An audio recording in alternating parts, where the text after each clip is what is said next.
You pick up your phone for the 11th time this hour. You don't remember deciding to do it.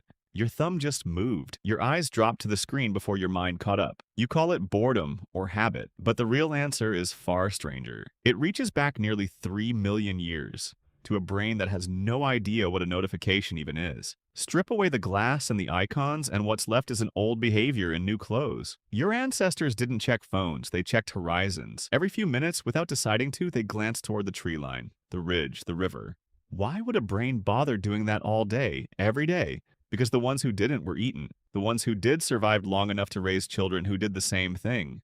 That scanning wasn't only about predators, it was about opportunity too. A herd moving through, a storm building, a stranger approaching who might be friend or threat.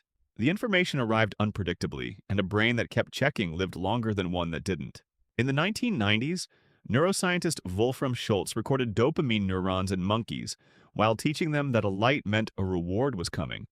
The biggest spike wasn't at the reward, it was in the gap before the moment of not knowing.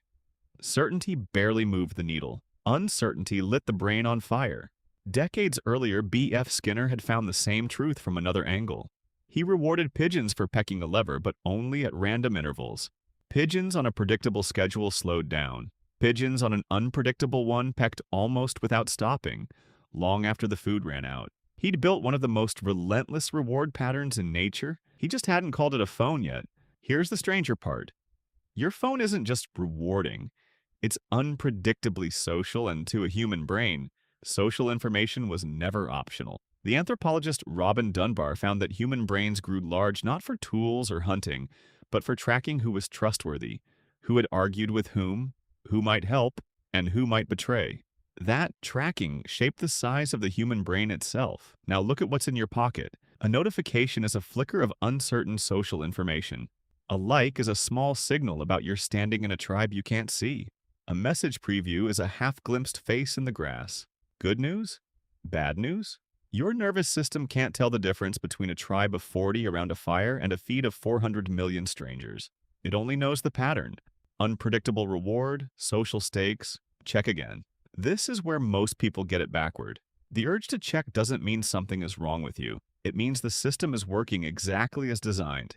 What's wrong is the scale. Your ancestors had a tribe of 50 and a few real threats a day. Your feed has an infinite scroll engineered to never run out. The people who built these platforms understood Skinner's pigeons better than most psychologists do. The pull to refresh, the delay before a like count appears, the unread badge that won't say what's behind it. None of it is accidental. It's a reward schedule built from glass, aimed at a nervous system that has spent millions of years rewarding exactly that kind of uncertainty. So what do you do with an instinct this old, facing a world this loud?